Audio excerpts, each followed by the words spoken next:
नमस्कार दोस्तों, हमारे यूट्यूब चैनल एग्जाम लर्नर में आपका स्वागत है। दोस्तों आज के इस वीडियो में हम लोग उत्तर प्रदेश लोक सेवा आयोग यानी कि यूपीपीएससी द्वारा आयोजित गवर्नमेंट इंटर कॉलेज जेआईसी प्रवक्ता के लिए सामान्य अध्ययन पेपर का प्रैक्टिस सेट 38 हल करेंगे। इसके पहले हम आपको 37 प्रैक्टिस सेट हल करा चुके हैं। जो लोग नहीं देखे हैं चैनल के प्लेलिस्ट में जाइएगा, आपको वहाँ से सभी वीडियो मिल जाएंगे। तो वीडियो को लाइक शेयर कर दीजिएगा। चैनल पर पहली बार आए हैं तो चैनल को सब्सक्राइब कर लीजिएगा, साथ में बेल आइकन को प्रेस कर लीजिएगा जिससे आने वाले अगले वीडियो का नोटिफिकेशन आपको पहले मिलता रहे। पीडीएफ इसका हमारे टेलीग्राम चैनल पर मिल जाएगा, नीचे डिस्क्रिप्शन में टेलीग्राम का लिंक दे दिया गया है, वहाँ से ज्वाइन करके आप पीडीएफ भी डाउनलोड कर सकते हैं। तो आइए शुरू करते हैं। पहला प्रश्न है आपका, करो या मरो यानी कि डू और डाई का संबंध किस आंदोलन से है। ऑप्शन आपको दिया गया है यहाँ, दांडी आंदोलन, असहयोग आंदोलन, खिलाफत आंदोलन या फिर भारत छोड़ो आंदोलन। तो यहाँ जो सही हो जाएगा आपका ऑप्शन डी से हो जाएगा, भारत छोड़ो आंदोलन से। करो या मरो नारे का संबंध जो है 1942 में 1942 में इसमें भारत छोड़ो आंदोलन के समय दिया गया था। और बम्बई के ऐतिहासिक सम्मेलन में भाषण देते हुए गांधी जी ने अपने संबोधन में कहा था, मैं आपको एक मंत्र देता हूँ, करो या मरो, जिसका अर्थ था कि हम भारत को आज़ाद कराएंगे या इस समाज में अपनी जान दे देंगे। तो डी ऑप्शन यहाँ सही हो जाएगा। दूसरा क्वेश्चन आपका, किस मिट्टी में कोशिका सबसे अधिक प्रभावशाली होती है। तो ऑप्शन है चिकनी मिट्टी, पालसू मिट्टी, बलुई मिट्टी या फिर लोम मिट्टी। तो यहाँ पे ए ऑप्शन से हो जाएगा चिकनी मिट्टी। चिकनी मिट्टी में 50% तक चिकनी मृदा और 50% से कम गाद व कुछ बालू पाए जाते हैं। इसमें जल धारण की क्षमता सबसे अधिक होती है और वायु का आवागमन कम होता है, जिससे जल क्रांति हो जाती है। कोशिका के कारण यह प्रक्रिया सुलभता से संपन्न होती है। तो यहाँ पे ए ऑप्शन सही हो जाएगा। तीसरा प्रश्न है, निम्नलिखित में से कौन सा सौर मंडल का भाग नहीं है। तो यहाँ पे आप देख सकते हैं डी ऑप्शन निहारिका दिया गया है, ये सही नहीं है। सूर्य के चारों ओर चक्कर लगाने वाले विभिन्न ग्रहों, धूमकेतु, उल्काओं तथा अन्य आकाशीय पिंडों के समूह को हम सौरमंडल कहते हैं। और सौरमंडल में समस्त ऊर्जा का स्रोत जो होता है वह सूर्य होता है। तो निहारिका इसमें शामिल नहीं है सौरमंडल में। अगला क्वेश्चन है, स्वराज दल की स्थापना किसने की। तो यहाँ पे डी विकल्प से हो जाएगा, चित्तरंजन दास एवं मोतीलाल नेहरू ने। वर्ष 1923 में स्वराज दल की स्थापना चित्तरंजन दास एवं मोतीलाल नेहरू के द्वारा की गई थी। जब गांधी जी द्वारा असहयोग आंदोलन असमय वापस ले लिया गया तो कुछ युवाओं द्वारा आंदोलन में ब्रिटिश सरकार की नीतियों का विरोध करने एवं आंदोलन जारी रखने के लिए स्वराज दल की स्थापना की गई थी। और कहाँ किया गया था पूछा जाता है, तो इलाहाबाद में जो है स्वराज दल की स्थापना की गई थी। पांचवा प्रश्न है, वलन क्रिया किसका परिणाम है। तो यहाँ पे सी विकल्प से हो जाएगा, पर्वत निर्माणकारी बल का। पृथ्वी के आंतरिक भाग से क्षैतिज रूप में पर्वतों के निर्माण में सहायक संचलन बल को पर्वतीय संचलन के नाम से जाना जाता है। और यह बल दो प्रकार से काम करता है, पहला तनाव मूलक बल और दूसरा जो है संपीड़नात्मक बल, जिसके कारण धरातल में संवलन तथा वलन पड़ जाते हैं। छठवां प्रश्न है, थियोसॉफिकल सोसाइटी की स्थापना किसने की थी। तो यहाँ पे ऑप्शन में आप देख सकते हैं ये सही हो जाएगा, मैडम एच.पी. ब्लॉटवस्की। थियोसॉफिकल सोसाइटी की स्थापना मैडम एच.पी. ब्लॉटवस्की एवं कर्नल अलकाट के द्वारा किया गया था। और इसका अंतर्राष्ट्रीय मुख्यालय जो है अडयार जो कि मद्रास में है। तो यहाँ पे ये ऑप्शन सही हो जाएगा आपका।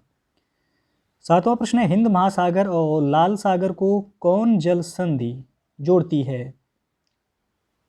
तो यहाँ पे ए ऑप्शन से हो जाएगा, बाब अल मंदेब। हिंद महासागर और लाल सागर को बाब अल मंदेब जल संधि जोड़ती है। इसकी स्थिति यमन और जिबूती के मध्य में है। आठवां प्रश्न है, भारत का अधिकतम गेहूं उत्पादक राज्य कौन सा है। तो यहाँ पे आप देख सकते हैं डी विकल्प से हो जाएगा, उत्तर प्रदेश। भारत का सबसे अधिक गेहूं उत्पादक राज्य जो है वह उत्तर प्रदेश है। और नौवां प्रश्न है, दुमट्टी यानी कि लोम मिट्टी का कौन सा कण मिलता है। तो यहाँ पे डी ऑप्शन से हो जाएगा, सभी प्रकार के कण मिलते हैं। दुमट्टी मिट्टी में बालू कण, चिकना कण एवं पासु कण तीनों ही जो है मिलते हैं। तो डी ऑप्शन से हो जाएगा यहाँ। अगला प्रश्न है, विश्व में सबसे अधिक लोहा उत्पादन करने वाला देश कौन सा है। तो यहाँ सी ऑप्शन से हो जाएगा चीन। लौह अयस्क उत्पादन में शीर्ष 5 राष्ट्र देखा जाए तो चीन पहले स्थान पे है, दूसरे पे जो है ब्राज़ील है, उसके बाद ऑस्ट्रेलिया, फिर भारत, फिर जो है रूस है। चीन जो है पहले स्थान पे है। अगला क्वेश्चन है, भारतीय संविधान में संशोधन करके शिक्षा का अधिकार कब जोड़ा गया? तो यहाँ पे आपका ए ऑप्शन से हो जाएगा 1 अप्रैल 2010 को। 86वां संविधान संशोधन 2002 में जो है शिक्षा का अधिकार यानी कि 6 वर्ष से लेकर के 14 वर्ष के बच्चों को निःशुल्क एवं अनिवार्य शिक्षा का अधिकार जो है जोड़ा गया और एक मौलिक अधिकार अनुच्छेद 21A में मौलिक अधिकार के तहत इसे रखा गया।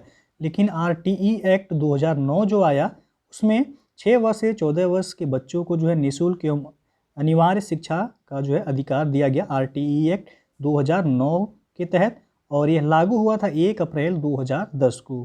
तो यहाँ पे ए ऑप्शन सही हो जाएगा। अगला क्वेश्चन है, भारत में किस तरह की अर्थव्यवस्था है? तो भारत में मिश्रित अर्थव्यवस्था है, सी ऑप्शन सही हो जाएगा यहाँ। नेक्स्ट क्वेश्चन है, खनिज यानी कि मिनरल्स क्या हैं? तो यहाँ पे बी ऑप्शन सही हो जाएगा, अकार्बनिक ठोस। खनिज ऐसे भौतिक पदार्थ हैं जो खान से खोदकर निकाले जाते हैं, जैसे आपका लोहा हो गया, अभ्रक हो गया, कोयला, ये सभी। तो यहाँ पे बी ऑप्शन से हो जाएगा अकार्बनिक ठोस।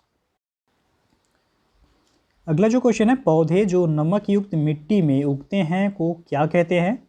तो नमक युक्त मिट्टी में उगने वाले पौधे जो है हैलोफाइट कहलाते हैं, सी ऑप्शन यहाँ पे सही हो जाएगा। और मरुस्थल में उगने वाले पौधों को जीरोफाइट्स कहते हैं।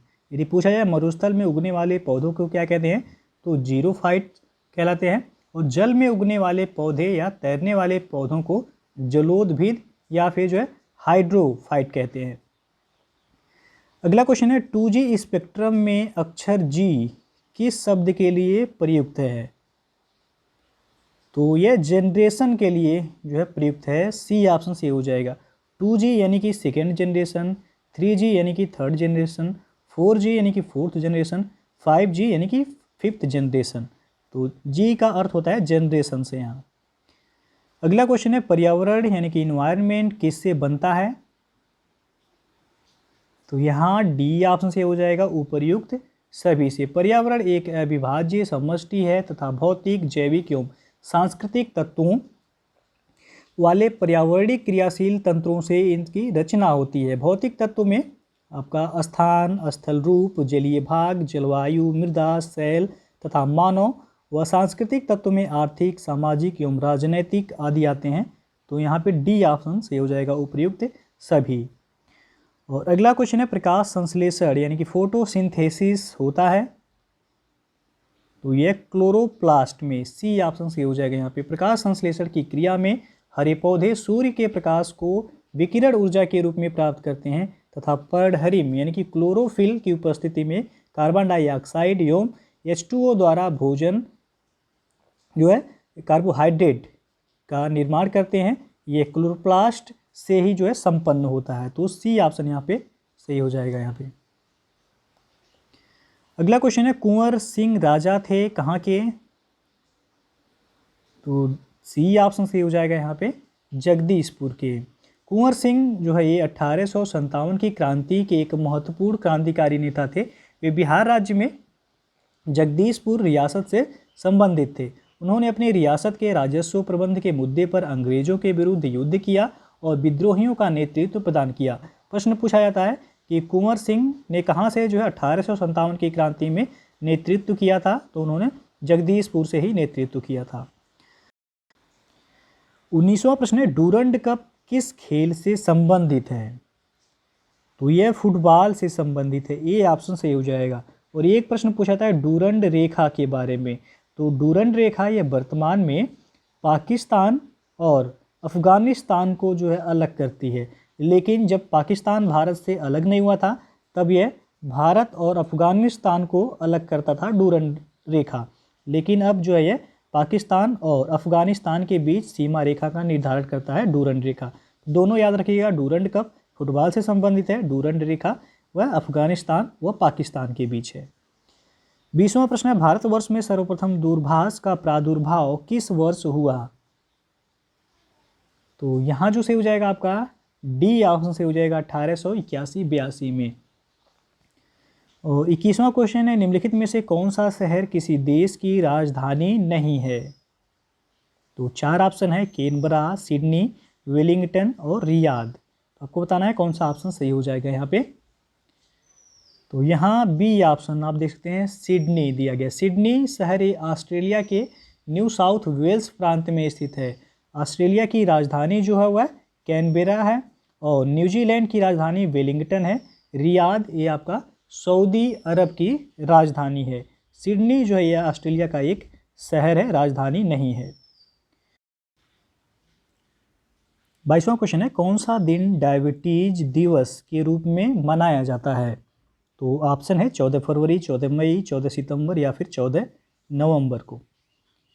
तो यहाँ जो से हो जाएगा डी ऑप्शन से हो जाएगा, 14 नवंबर को डायबिटीज दिवस यानी कि टीबी डे के रूप में मनाया जाता है और 14 नवंबर को ही बाल दिवस भी मनाया जाता है। अगला क्वेश्चन है, क्षेत्रफल के क्रम में भारत के बड़े राज्य हैं? तो यहाँ जो सही हो जाएगा आप देख सकते हैं ए ऑप्शन। सबसे बड़ा राज्य जो है क्षेत्रफल में भारत का राजस्थान है, उसके बाद दूसरे स्थान पर मध्य प्रदेश, तीसरे पर महाराष्ट्र है और चौथे स्थान पर है उत्तर प्रदेश। तो क्षेत्रफल के अनुसार 4 बड़े राज्य जो हैं राजस्थान है, मध्य प्रदेश, महाराष्ट्र और चौथे पर है उत्तर प्रदेश। 24वां प्रश्न, अंतर्राष्ट्रीय न्यायालय का मुख्यालय कहाँ है? तो यहाँ ऑप्शन ए से हो जाएगा, हेग में है। अंतर्राष्ट्रीय न्यायालय का मुख्यालय नीदरलैंड के हेग शहर में स्थित है और यह संयुक्त राष्ट्र संघ की प्रमुख कानूनी संस्था है। इसे संयुक्त राष्ट्र के चार्टर के अनुच्छेद 7 के अंतर्गत जो है प्रमुख अंग के रूप में स्वीकार किया गया है और इसमें कुल 15 न्यायाधीश होते हैं जो कि आम सभा तथा सुरक्षा परिषद द्वारा अलग अलग चुने जाते हैं।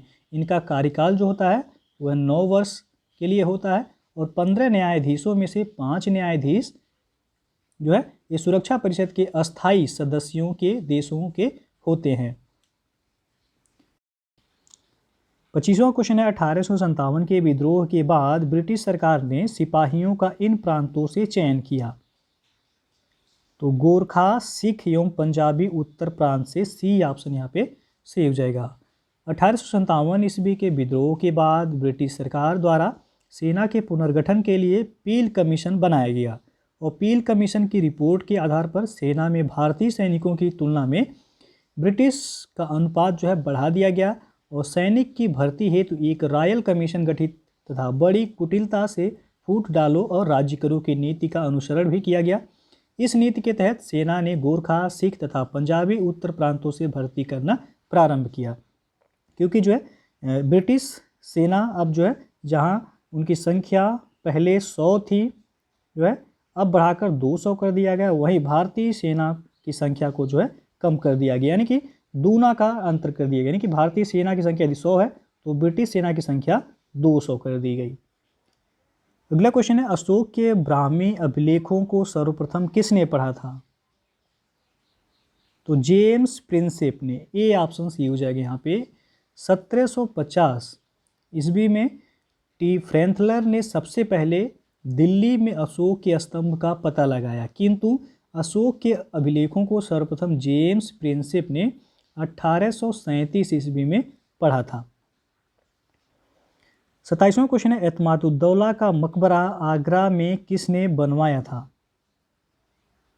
तो सी ऑप्शन से हो जाएगा, नूरजहां ने। जहांगीर के समय की सबसे उल्लेखनीय इमारत आगरा में बनी एतमादुद्दौला का मकबरा है और यह चतुर्भुजाकार मकबरा वेदाक सफ़ेद संगमरमर का बना ऐसा पहला मकबरा है जिसमें बड़े पैमाने पर संगमरमर का प्रयोग किया गया है तथा अलंकरण के लिए इस्लामिक भवनों में पहली बार पित्रा-दुरा, जिसे पुफलों वाली आकृतियों में कीमती पत्थरों एवं बहुमूल्य रत्नों का जड़ावट कहा जाता है, का प्रयोग मिलता है और इस मकबरे का निर्माण नूरजहां के द्वारा करवाया गया था। 28वां क्वेश्चन है, विश्व का सबसे ऊंचा कहा जाने वाला विश्व शांति स्तूप बिहार में कहाँ है? तो यहाँ पे ए ऑप्शन सही हो जाएगा, ये वैशाली में है, बिहार के वैशाली में अवस्थित विश्व शांति स्तूप विश्व का सबसे ऊंचा विश्व शांति स्तूप है। 29वां प्रश्न है, भारत ट्रेड यूनियन कांग्रेस के पहले अध्यक्ष कौन थे?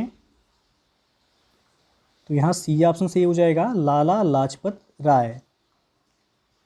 भारत ट्रेड यूनियन कांग्रेस का आशय अखिल भारतीय ट्रेड यूनियन कांग्रेस से है, जिसका गठन 1920 ईस्वी में संपन्न सम्मेलन के जरिए हुआ और इसके पहले अध्यक्ष जो थे वह लाला लाजपत राय थे। तो सी ऑप्शन यहाँ पे सही हो जाएगा। गठन याद रखिएगा 1920 में हुआ था। 30वां क्वेश्चन है, भारत में नारी आंदोलन किसकी प्रेरणा से प्रारंभ हुआ? तो यहाँ पे ए ऑप्शन सही हो जाएगा, पद्माबाई रानाडे की प्रेरणा से। महादेव गोविंद रानाडे और डॉक्टर आत्माराम पांडुरंग ने 1867 ईस्वी में बम्बई में प्रार्थना समाज की स्थापना की और रानाडे ने अपने सामाजिक कार्यों के उद्देश्य से 1867 ईस्वी में विधवा आश्रम की स्थापना की और इस कार्य में उनकी पत्नी पद्माबाई रानाडे ने सक्रिय रूप से भागीदारी की थी। और स्त्रियों की जो है दूसरों पर निर्भरता, बाल विवाह, विधवा विवाह का निषेध तथा स्त्रियों की अशिक्षा का विरोध किया और इससे प्रेरित होकर अनेक समाज सुधारकों ने नारी आंदोलन को प्रारंभ किया। तो यहाँ पे ए ऑप्शन सही हो जाएगा, पद्माबाई रानाडे। 31वां क्वेश्चन है, अधोलिखित संख्या के 4 युग्मों में से 3 में एक संबंध है, भिन्न युग्म को चुनना है यहाँ पे। तो पहला यहाँ दिया गया 4 का 63 से संबंध। तो 4 का क्यूब कितना होता है? 64 माइनस 1 हो जाएगा 63। उसी तरह 1 का क्यूब कितना हो जाएगा? 1 माइनस 1 कितना हो जाएगा? 0। फिर 5 का क्यूब होता है 125 माइनस 1 हो जाएगा 124। उस तरह 2 का क्यूब हो जाएगा 8 माइनस 1 कितना होगा? 7। तो भिन्न पूछा गया है, तो डी ऑप्शन जो है यहाँ पे भिन्न हो जाएगा यहाँ। 32वां प्रश्न है, कथन दिया गया है, क्या भारत में स्कूली शिक्षा को निःशुल्क कर देना चाहिए? तर्क है, पहला, हाँ, साक्षरता के स्तर को सुधारने का यही एकमात्र उपाय है। दूसरा, नहीं, आर्थिक ढांचे पर पहले से ही भारी बोझ है, यह और अधिक बढ़ जाएगा। तो नीचे दिए गए कूट से सही उत्तर का चयन कीजिए। तो यहाँ जो सही होगा बी ऑप्शन, केवल तर्क 2 जो है वह आपका प्रबल है, क्योंकि साक्षरता के स्तर को सुधारने का स्कूली शिक्षा को निःशुल्क करना ही एकमात्र उपाय नहीं है, और भी बहुत से उपाय हैं। तर्क 1 आपका मजबूत नहीं है, लेकिन स्कूली शिक्षा निःशुल्क कर देने से आर्थिक ढांचे पर बहुत अधिक बोझ बढ़ जाएगा। अतः तर्क दूसरा जो है आपका यहाँ मजबूत है, तो बी ऑप्शन सही हो जाएगा। 33वां क्वेश्चन है, अधोलिखित शब्दों को तार्किक एवं सार्थक अनुक्रम में व्यवस्थित कीजिए। पहला है देश, दूसरा है फर्नीचर, उसके बाद जंगल, लकड़ी, फिर जो है वृक्ष। तो आपको तार्किक एवं सार्थक अनुक्रम में व्यवस्थित करना है। तो सबसे पहले जो है हो जाएगा आपका यहाँ देश, देश के बाद हो जाएगा आपका जंगल, जंगल के बाद वृक्ष, उसके बाद लकड़ी, फिर लकड़ी से क्या बनेगा? फर्नीचर। तो ऑप्शन जो देखा जाए यहाँ पे ये ऑप्शन से हो जाएगा 1, 3, 5, 4 और 2। 34वां प्रश्न आपका, निम्नलिखित प्रश्न में 4 कथन हैं और प्रत्येक कथन में 3 खंड हैं। उस विकल्प का चुनाव कीजिए जिसमें कथन का तीसरा खंड पूर्वगामी दोनों कथनों से किंतु केवल एक से नहीं निगमित किया जा सकता है। तो ऑप्शन आप देख सकते हैं यहाँ पे। यहाँ जो सही हो जाएगा डी विकल्प कि सभी सिपाही बहादुर हैं। ये मान लीजिए सिपाही हो गए हैं, तो सभी सिपाही कह रहा है बहादुर हैं, और कुछ व्यक्ति सिपाही हैं, कुछ व्यक्ति सिपाही हैं और कुछ व्यक्ति बहादुर हैं। तो केवल जो है आपका डी ऑप्शन जो है यहाँ पे सही हो जाएगा, क्योंकि सिपाही बहादुर हैं और कुछ व्यक्ति सिपाही हैं, और इसका तीसरा वाक्य कुछ व्यक्ति बहादुर हैं से यह आशय निकलता है कि कुछ ऐसे व्यक्ति अवश्य हैं जो क्या हैं? बहादुर हैं। तो सी ऑप्शन सही हो जाएगा यहाँ। 35वां प्रश्न है, इस कक्षा के अधिकांश छात्र बुद्धिमान हैं, उक्त कथन से निर्गत होने वाले विकल्प को निम्नांकित में से चुनिए। तो यहाँ जो सही होगा बी ऑप्शन, कुछ ऐसे छात्र हैं जो कम बुद्धिमान हैं। इस कक्षा के अधिकांश छात्र बुद्धिमान हैं, इसका आशय यह है कि कक्षा में अधिकतर छात्र बुद्धिमान हैं, किंतु कुछ ऐसे छात्र हैं जो कम बुद्धिमान हैं। तो बी ऑप्शन यहाँ पे आपका सही हो जाएगा। दोस्तों जो है ये था आपका उत्तर प्रदेश जीआईसी प्रवक्ता के लिए सामान्य अध्ययन पेपर का 38वां प्रैक्टिस सेट। इसके पहले जो है 37 प्रैक्टिस सेट अपलोड हो चुका है। तो जो लोग नहीं देखे हैं चैनल के प्लेलिस्ट में जाइएगा, आपको वहाँ से सभी वीडियो मिल जाएंगे। तो वीडियो यदि पसंद आया हो तो लाइक शेयर कर दीजिएगा। चैनल को सब्सक्राइब नहीं किए हैं तो चैनल को सब्सक्राइब कर लीजिएगा, साथ में बेल आइकन को प्रेस जरूर कर लीजिएगा, जिससे आने वाले अगले वीडियो का नोटिफिकेशन आपको पहले मिलता रहे। PDF इसका हमारे टेलीग्राम चैनल पर मिल जाएगा, नीचे डिस्क्रिप्शन में टेलीग्राम का लिंक दे दिया गया है, वहाँ से ज्वाइन करके आप PDF भी डाउनलोड कर सकते हैं। तो वीडियो को पूरा देखने के लिए बहुत बहुत धन्यवाद।